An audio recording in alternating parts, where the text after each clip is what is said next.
just returning again to one of my original points since last year, na iwan natin ang intelligence experts dun sa intelligence agencies ng gobyerno in the same way na yung mga civilian agencies ng gobyerno, whether OVP itself or kahit DepEd, ay kumbaga shop nila yung kanilang mandates at yung kanilang expertise.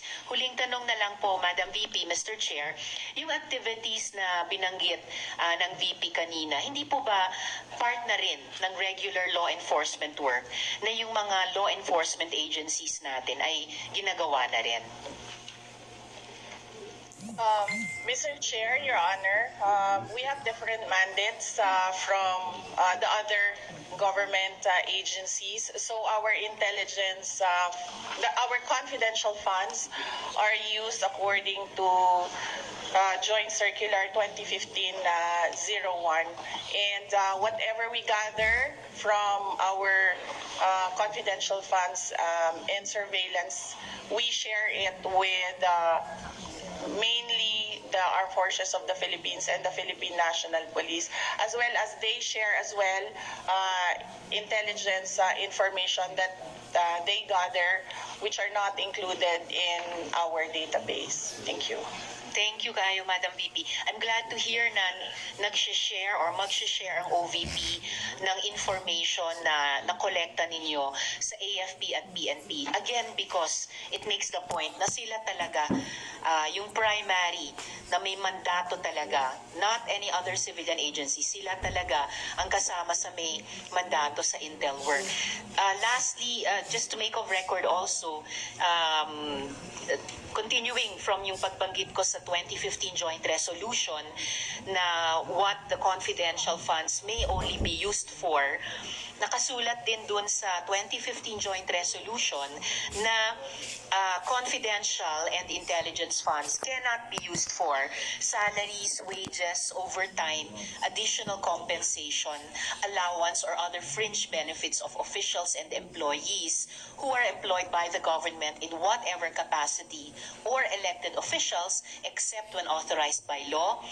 Confi and intel funds cannot be used for representation, consultancy fees, or entertainment expenses, or construction or acquisition of buildings or housing structures.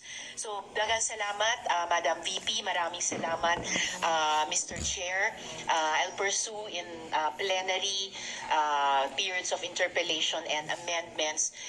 One of my main subjects of debate with the OVP na yung Confi and Intel funds ay mas properly lodged talaga sa ibang line items ng opisina mismo o sa mga intelligence agencies talaga ng ating gobyerno na ginagawa itong mga mandates nito even for the civilian agencies and offices and departments like the OVP.